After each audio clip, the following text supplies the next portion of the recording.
All right, everyone, welcome to this episode in which I have two special guests that I'm going to be interviewing today, and they are professors at SWIHA in hypnosis and are instrumental in bringing awareness about this topic to the public.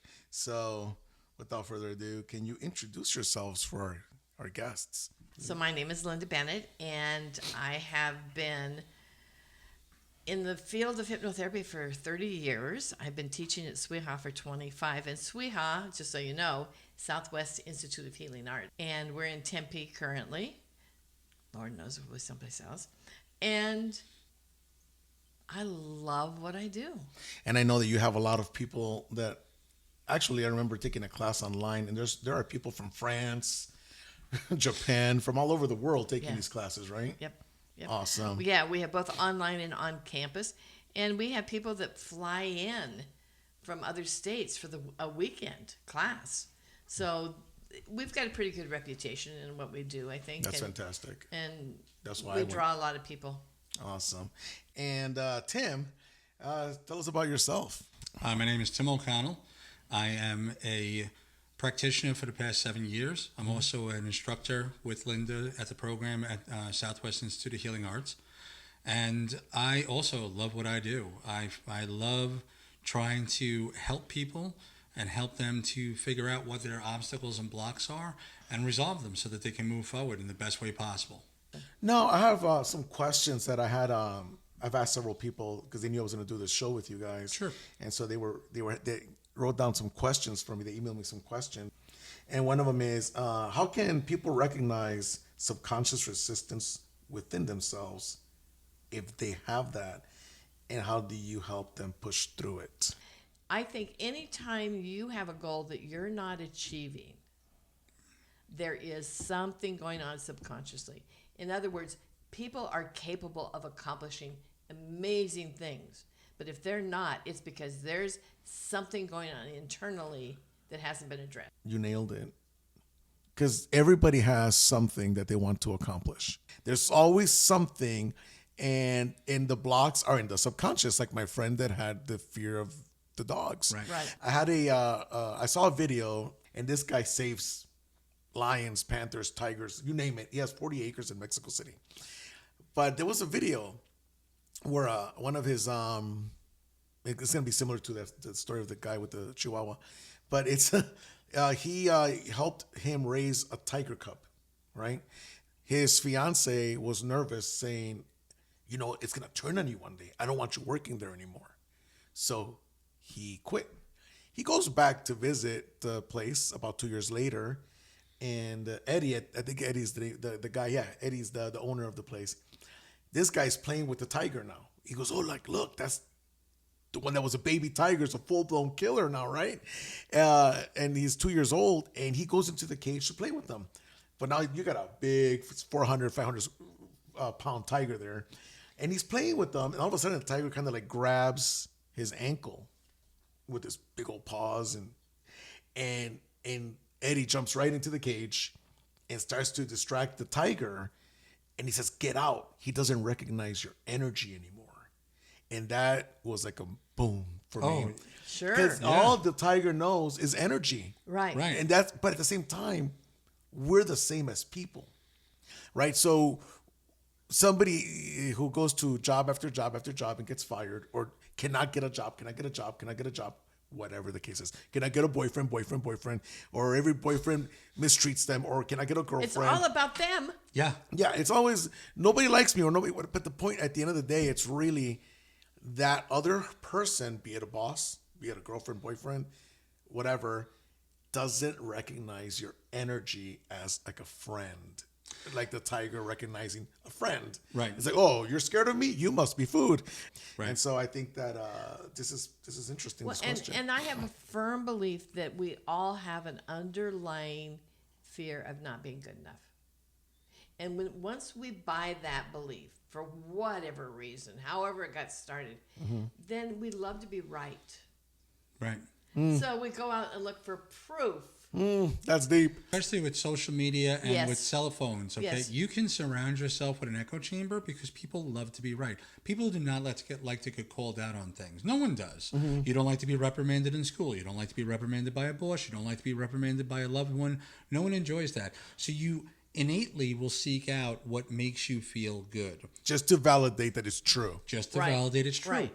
And if you understand that, just how your actions, your decisions, they're all driven by that same thing. And may I add too, the subconscious is always looking to protect us. This is my personal belief. Subconscious is always looking to protect us, even if the actions are not in what we would deem our best interest. So when it comes down to it, willpower never wins over the subconscious. Yeah, there's no such thing as willpower in hypnosis. And another No. thing I've noticed about as people, that the mind is like a goal achieving machine, right? So it likes to achieve goals. And if your goal is that you are not good enough, you're gonna, like you said earlier, you're gonna keep doing something to prove it's true. You're going to look at a situation, and the old adage is the glass is half empty or half full. Right. It's the exact same thing when it comes to that self-worth. Am I Right. good enough, or are people not recognizing how good I am? Just that little flip makes a huge difference in how you approach every situation. And typically, when we make those decisions that we're not good enough, we had a defining moment. Yes. There was something that happened, and we defined it to mean this when it had nothing to do with being good enough or not. So, for example, my first defining moment on this was I went back to 5 years old, not good enough. And my mom was a working mom. She slept in on the weekends because that was the only time off she had for herself. And my brother and I were bored, so we painted her a brand new piece of furniture my grandfather built for her with a bottle of red nail polish. And she was pretty pissed off. Really? I can't imagine. And she grabbed me by the arms and, I hate you, she said.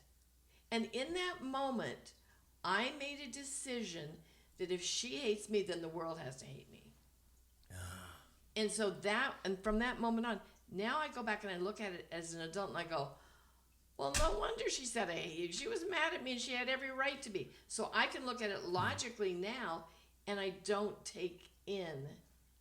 And That's becoming self-aware. Yes. Yeah, in a big self-awareness way. it's In a huge. big way.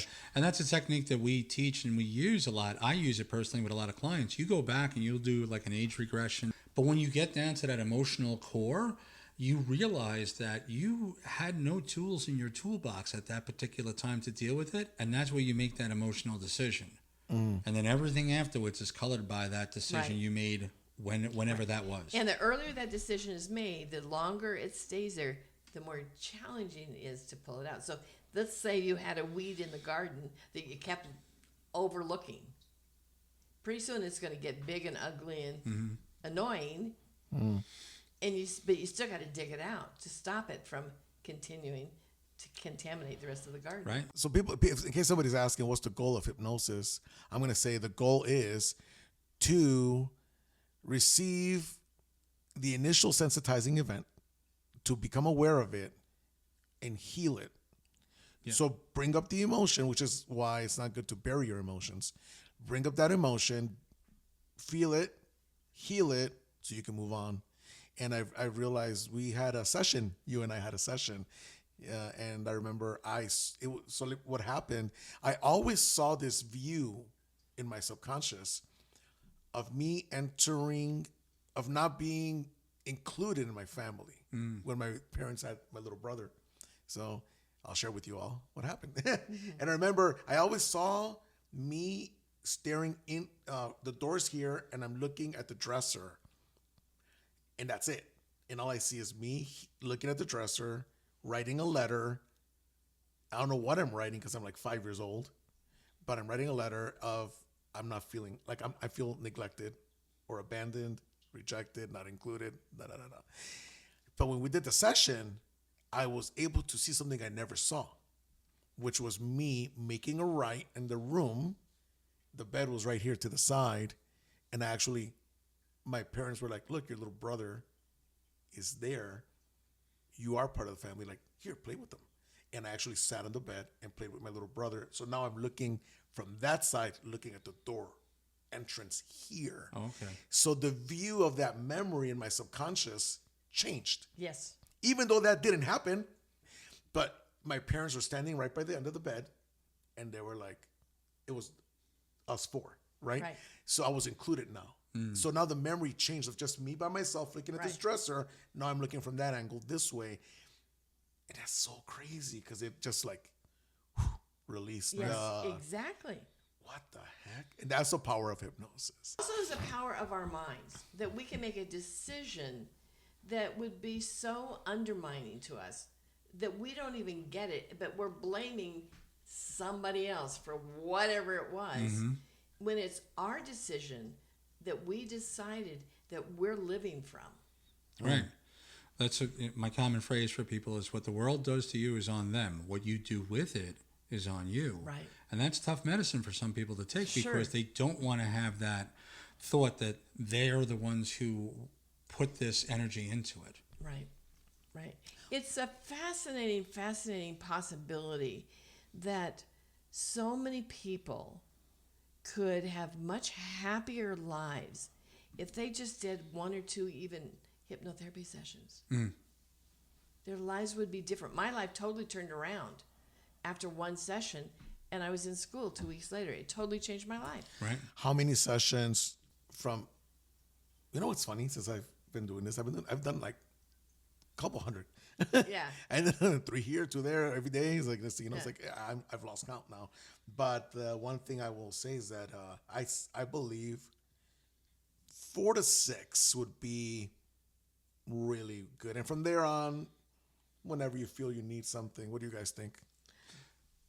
I think depends. it depends on what you. Right. I know you work with a lot of athletes. Right. But my experience is if they want to make sure that they can do whatever the race is, whatever the competition is, or something like that, after their positive experience with that, then they sometimes want to come back for more because their curiosity is piqued. Right. But some people will only want to commit to 1 or 2 sessions for a particular issue. Correct. Right. And then when they see the benefits of it and the amount of work that you can get done in a short amount of time, their interest is piqued. Right. And I've had clients come in that had some particular issue and they did one session with me and then they walked out of the session and I'm going, well, I hope that worked, you know, and I don't hear from them. And then all of a sudden I get 5 new clients that have been referred by this person. Mm-hmm. That's how I know it worked. Right, because your best advertisement, advocation. It's not getting them back. Yes, and also them referring people to you. Right, you know? absolutely. Absolutely. They're so happy they refer people. No matter what the situation is, it's what you took away from it at that moment. At that moment, Right. that's What you correct. decided about the world and yourself. Right. It's Yeah. really what it comes down to. Because we've all had different experiences, and some can say, gee, that must have been very traumatic for you. And sometimes it's like, not terribly. It just was. Right. It's, again, how are you showing up in the world? What's not happening for you that could be different? And I know when I first time I went for hypnotherapy, I was going through a divorce. I was going through a bankruptcy. I had low self-esteem. And the practitioner asked my subconscious how many causes and reasons I had for low self-esteem. And it said 17. And I'm like, oh my God, I'll be here forever. You know, and we dumped 11 of them in the first session. So for somebody wanting to know, how did you dump 11? Can you kind of give a little example Sure. on that? This is my favorite part of hypnotherapy. Okay. It has to do with metaphors. Okay. Metaphors symbolically help us move through things. And so the practitioner said to me, all right, just start releasing what those are. And I'm like, what am I supposed to do? And then I saw myself on a school bus with a clipboard, and kids were getting off the bus, and I was crossing their names off. I have no idea. Then the next thing, I saw myself punting footballs. Now, trust me, punting footballs was not on my list of activities. You're not a punter? No, I'm not. Really? And I was punting these footballs and going, you're out of here. And so whatever it was, so the subconscious works in symbols, just like our dreams. Mm-hmm. And it just cleared it. And I didn't have to stop and go, well, what do you think that means, or how should? And as soon as you can trust the process and let the metaphors take care of it, just like I said, just like your dreams. Right. Yeah, that's deep. Like I told I have clients and they're like, and I'm like, hey, I'm scared of what I'm gonna see. Was it true? What did this really happen? And I say the subconscious will show you images that are exactly what you need to see. Exactly what you need to see. If it's too painful, you won't see it in a painful way. You might see it as a color. You might see it as, just a cloud. Whatever, you could feel like, oh, this purple cloud just disappeared. That was the bad thing, right? So whatever. It doesn't have to be purple. Yeah. It could be whatever. But that's just an example of something that works. Well, I thank you guys for this. In the essence of keeping the videos to 30 minutes or less, we will continue with the next one, which we'll talk about another topic that everybody wants to know about, which is past life regressions. Sounds All good. right. Good. Awesome, guys. Well, thank you for tuning in. Remember, you can follow Linda. And I'm going to see, let's see, Linda, you can be followed at Linda Bennett, LindaHypnoQueen.com. If somebody wants to, follow you, go to your website and learn more about what you do. And Tim, and they could reach you at tim@spirituallyspeaking.info. Yep. All right. And again, guys, thank you so much for joining, and we will be back with the next episode.